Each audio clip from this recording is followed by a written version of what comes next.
So we're going to be going with Talia's story. Talia Williams is a little 5-year-old girl that was moved to a military base in Hawaii with her stepdad when he joined the military. And her stepdad, or it was actually her father, I'm sorry.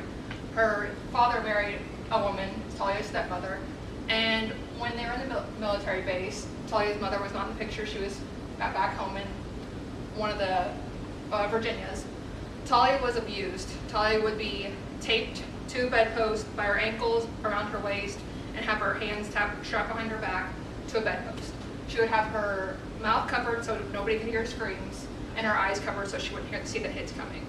She would be abused to the point where she just couldn't go to school anymore because people would start to notice. She couldn't do any activities because her parents wouldn't let her, because her parents didn't want anybody to know that she was being abused at home.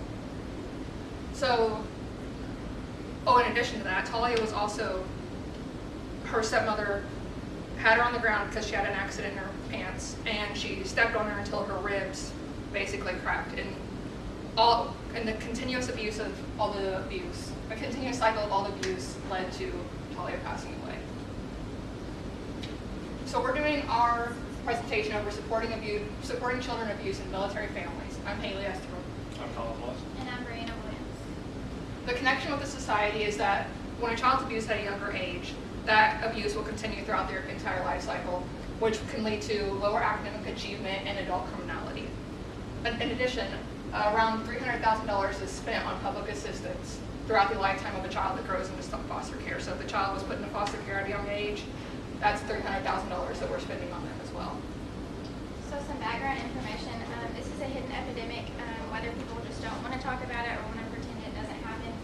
It's because it's really uncomfortable to discuss. There's 300 million reports per year of child abuse. And some reasons for that is because a child doesn't have any way to feel attached. They're constantly moving, whether it's deployment, stressful relocations, financial difficulties, separations, or divorce. Those are all factors. So the civilian cases of child abuse are actually outpacing the CPS program, both financially and in people ratio. There's more cases than there are people in CPS to work those child issues.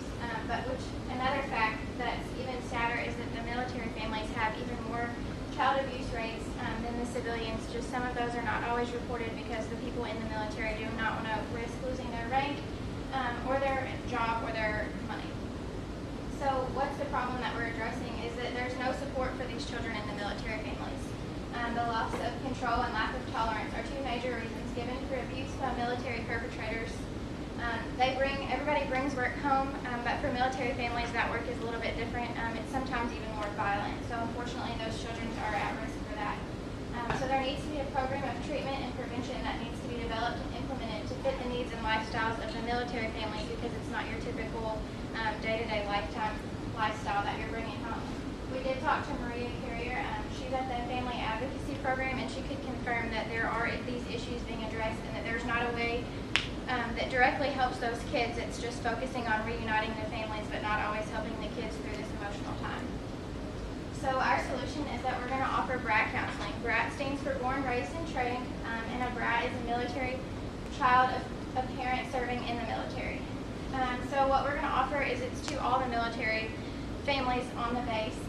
So how it works is there's going to be a family service base on camp, and they will get referrals for the families or the children that are in need, and from there we will take those referrals and we will address those kids and get them enrolled in the BRAT counseling, where they will have the opportunity to talk with a safe, trusted person, and they're also going to be monitored for the signs of maybe what's not always being reported, other abuse.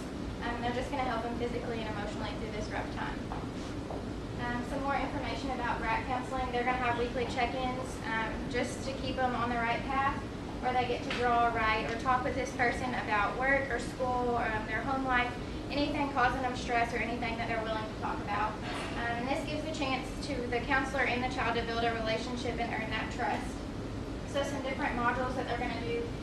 First, just get to know each other, earn that trust, and learn where they're coming from. Eventually, talk about how to open up and talk about things, that it's okay to talk about things, and how their parents' line of work isn't your typical line of work that might be brought home to the family. So opportunity size and scalability. Our primary target customer would be military funded, similarly to how like the There's a family affairs office on military bases that's military funded, so it would be similar to that in the sense that it would be funded through the military and facilitated on bases.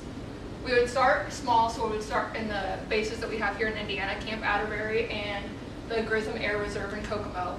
And then also there's 2 bases in Kentucky, Fort Campbell and Fort Knox. Our secondary customer, the end user, would be the children. I spoke with Bob Jenkins. He's the director of the family affairs at Fort Campbell. He said that this is definitely a problem and that there are a couple thousand children that live on bases, varying between base to base. The Fort Campbell has several schools, so they have quite a few more children than most bases. The service differentiation. So BRAC counseling is different from others because it's focused more for the children instead of the families. Like CPS is more for connecting families together. The BRAC counseling is for children. And it would focus on them physically, psychologically, emotionally, and not just the parents getting the parents' help that they need. So showing this on a table, we're kind of comparing BRAC counseling to CPS and family services on military bases. All of them are family-centered, which is great, but BRAC counseling is going to be more child-centered. It's going to be focusing on the child and how they're feeling, their needs that they need, and how to help them emotionally. And then it's also focusing on military families. So while family services also does that, BRAC counseling will be more in depth and be able to actually counsel and help families and try to rebuild families. And then also BRAC counseling will be offering weekly check-ins with these families to make sure that everything's going okay, the kid's still healthy, and everybody's still happy. So then looking at our business model, our value proposition, counseling, our BRAC counseling will offer services specifically for military children. And then unlike CPS, it will be directly aimed at support for the children. With our key partners, military and family services, will be some people that we go through, also professional counselors who will help talk to children and things like that. Key activities that we'll go through are reaching out to different partnerships with other organizations, adding the curriculum to schools if needed, beta testing to make sure that it's working and that the children appreciate what's going on, and then looking for funding streams to make sure that we can keep our business going. Key resources are grants, donations, government funding, and consulting, and then customer relationships, field testing, child feedback, making sure that we're doing everything right, or feedback, making sure that we can do things better. Channels that we can go through, CPS, if it's something that's going on and they feel like it's more military centered, they can send it to us.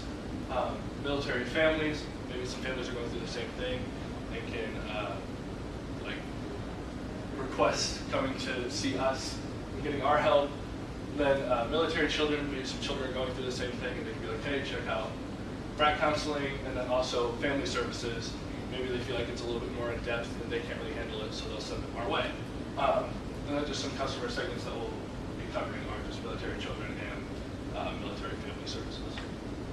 So then with that, our hopes of BRAC counseling is to try to help prevent what happened to Talia and the terrible things that she endured and make sure that it doesn't happen to any other children on military bases again.